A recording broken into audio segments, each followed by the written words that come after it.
So in all this time, I don't think we've taken a look at any of Bandai's Star Wars offerings. I've built a few of them. I did their Snowspeeder, their AT-AT, the AT-ST, did their A-Wing recently. That was very quick and very easy build. Most of them are. They're not complicated. They're good model kits. But I haven't taken a look at one on screen yet. And I was in the hobby shop the other day, and they got a nice big fat restock of Bandai Star Wars kits. They haven't carried a lot of the figure kits over the last couple of years, so it was nice to see that they finally got some in. They have the Darth Vader, the Kylo Ren, few Stormtroopers, the R2-D2 and BB-8, which I was really tempted by. I was also really tempted by the Stormtroopers as well. But one of them stood out to me, and that was Boba Fett.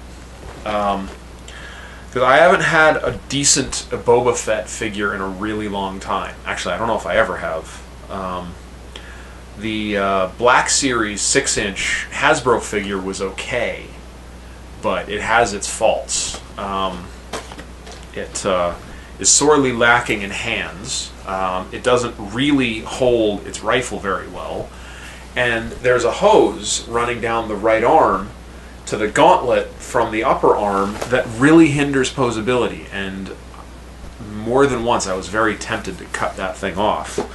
It didn't really suit me as my shelf display Boba Fett. Now, I don't have a lot of Star Wars figures anymore on display. I think I've got like the black versions of the main cast from the original movie, and I have the Sideshow 1/6 Darth Vader from a couple of years ago. That's actually a really nice figure, but I'm probably going to sell because I'm trying to get rid of my 1/6 scale stuff. But I figured, you know, it's tough to screw up a character in armor, so this would be a good figure to try out. I'm eager to see just how this goes together. So let's see what we got. So the box art is typical of Bandai's Star Wars kits. It's just kind of a vignette of Boba Fett in kind of an appropriate environment. Most of their figure kits are done similar to this. I can't tell. It looks like it's a painting. It is definitely not a photo of the model. There's no joints showing. It's too natural of a pose for it to be the model. But it's a very attractive piece of box art. It's very minimalist. I really like just, you know, plain white text Star Wars character label. Dated 2018. I didn't actually realize this had come out this recently. I thought this had been out for quite a while. Box side has some photos of the completed model posed, marked in 1/12 scale. And the rest has just some detail photos, some more pose, just some more stuff about the action features and other details and stuff. It does have printing in English and in Japanese. The ends just have, I apologize for the glare, ends have the same box art as on the front. First up, we've got some markings. These are all water slides, so we've got the chest logo, shoulder logo, some various other stripes and markings here and there. These are probably circles for the backs of the hands, I think. It looks like there's a self-adhesive set as well, but I would be using the water slides. We've got our polycap set. This is PCF6, presumably standing for polycap figure number 6. It's dated 2014, so they've been using this one for a little while. Probably with the first of their Star Wars figure kits. I'm guessing the PCF line probably started with the Master Grade Figurize line, which included primarily Kamen Rider and Dragon Ball Z stuff. But yeah, this is all joints, some ball joints. This is probably like the mid-torso ball joint, probably neck, hips, I would guess. Yeah. The A runner You've got part of the helmet. This would be the distinctive T-shaped crest. You've got his pistol, back of the helmet, the waist, and these would be like his belts. Various armor plates. I don't see like the main chest plate. Oh no, the chest plate appears to come in multiple parts. So, yeah, that's cool. The chest plate looks like it should be well detailed and actually appropriately step out from the bodysuit. So here would be like the torso bodysuit parts, probably the neck. These might be parts of the shoulders. There's lots of little greebly bits in here that get added on. This is probably maybe the antenna on his helmet? Not sure. This would be on his right shoulder, I believe. This is it's kind of a braid of Wookiee hair, I think, and his cape on his left shoulder.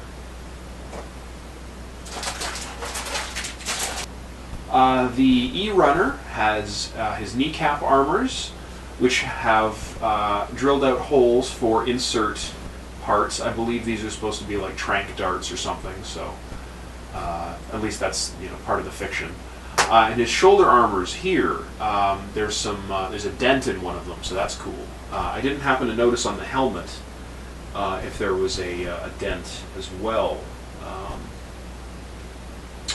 think the rest of the helmet is on a different runner.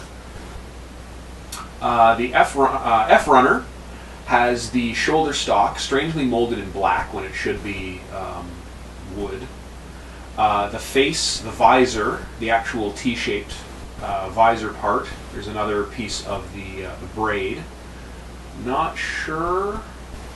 Some cables. This looks like it's kind of a hose that probably runs down his arm. Okay, this would be the antenna on the helmet. This is kind of flexible, rubbery, not quite PVC. It's still, labeled on the back as polystyrene, but it's still kind of a flexible, kind of polyvinyl-ish feeling kind of plastic. The D-Runner has his shoes, as well as the plate so that he can stand. This would fit into the display base, and his foot kind of would snap into this little. The heel would fit here, and the toes would fit here, so that it can stand stably. He's just got some additional add-on parts. These are maybe parts of his shoulders, under the, or maybe his hips. Or no, these would be his ankles. These would fit into the gaps in the foot. So yeah, probably a poly cap in the gap here, and then these would peg in to that poly cap, I would guess. And then the rifle barrel, as well as the holster for his pistol. The base, it's a standard SWB3 Star Wars base number 3, dated 2014. So they would have been doing the same. They would have been using the same exact base since the earliest Star Wars kits, the figure kits. Has a component here that can slot into one of these, so you can dock multiple of these together, and that the foot stand would slot into this space right here. The B-Runner has his backpack, 2 big pegs that fit into his back, has his wrist gauntlets, the frame for the helmet, which does have the dent, some additional detailed parts for, this is probably the left side of the head. I'm not sure what these are. Maybe parts of the rocket. There's some more parts for the rocket. This would be like the rocket tip. This would be the other half as is molded on here, so there would be a seam down the side, and then this would be the top, and then the tip would be added to that. I'm not sure what these are. And finally, the C-Runner is the bulk of the bodysuit parts. So you've got your handset, you've got your probably upper arms, forearms, or maybe shins, thighs, maybe the hips, or knee. These would be the knees. These would be the hips. his saddlebags that he wears on his thighs. Looks like they just peg directly onto the plastic someplace. And the shoulder joints, and then his midsection.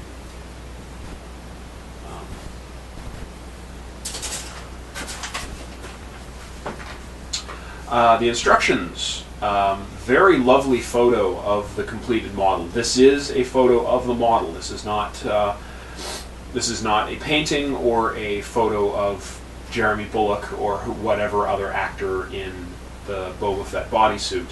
This is actually a photo of the model. It's very difficult to tell, except you can kind of, there's a bit of texture in the plastic, on the parts that kind of make it obvious that it's plastic and not fabric, and you can kind of make out a bit of the elbow joint. But it looks really good. There's a bit of biohistory here, you know, with his customized Mandalorian armor and deadly weaponry, blah, blah, blah. Not much else on the front. First page, you have your parts callouts, indicates the 2 different sets of markings and various different runners. Construction begins with the head, then onto the torso, lower torso, and then legs, before moving on to additional equipment. That's kind of weird. It does the saddlebag pouches on his hips and the pistol holster before even moving on to the arms. And then finally on the back page you've got, which now this is in full color, you've got the other arm, final assembly of the torso, attachment of the, or assembly of the backpack, and attachment to the torso, and then the rifle and how it fits in the hand, and then action base. Are in display base, but it is actually compatible with the various action bases. Looks like it can use the 3mm peg on an action base, so that's pretty cool. So I could actually use a like a Tamashii stage, which I prefer over like the really chunky Bandai display stands. Yeah, those I've never really cared for those. Whereas a Tamashii stage is like essentially invisible. You know, once you get the armature attached, like it's literally just one of these with an arm, a clear arm attached. So it's very easy to ignore those when displaying them. And finally, the last page just has some photos of the completed model, indicating you know, where to use some weathering, as well as a marking guide. They did a hell of a job covering up any joints on this thing. Like, one of the most obvious locations on any action figure like this would be the hips and the knees. And, you know, the knee pads really well serve to cover up the knee joints, and the saddlebags cover up the hip joints really well. It's really only the elbows, and even then they did a pretty nice job of keeping those concealed. So yeah, the elbows and I guess the wrist joints a little bit, but yeah, they did a really nice job of concealing the various joints on this. So I'm quite impressed. I'm eager to build this. This is a good looking model. Yeah, I think the only figure kits that I've done from Bandai's Star Wars line were the R2 units, R2-D2 and R5-D4, which I did several years ago, and those are really nice. And I kind of wish I still had them, because the R2 is a much better R2-D2 than the Hasbro Black Series figure. Yeah, that one is about 5% undersized, whereas the Black Series, or the figure kit, the Bandai figure kit, is like appropriately sized. So yeah, when you have black R2 next to black 3PO, they're totally out of scale with each other. It looks terrible. So I may still pick up the R2 and BB-8 set. I would like to get my hands on a figure kit C-3PO, because, you know, I mean, it's bound to look better than the Black Series kit too. It actually has articulated elbows. I mean, there's an option. I think it has two different sets of arms. One with like a fixed, you know, not quite 90-degree elbow bend, and then one that actually has flexible elbows. But it would be nice to have, you know, one of those as well. But yeah, I really dig this Boba Fett. I've seen some very brief photo build-up reviews of it, and Toy Galaxy did a review of it about a year ago, or I guess not a year ago, a few months ago, and yeah, it looked really top-notch. But you know, it's going to take more than, like, just because of the natural weathering on the suit, on the armor plates, like, it's going to take more than just a straight build to make it look right. But you know, I can do that. I know how to do that. Yeah, so I'm going to have some fun with this. I think I'm really going to enjoy this.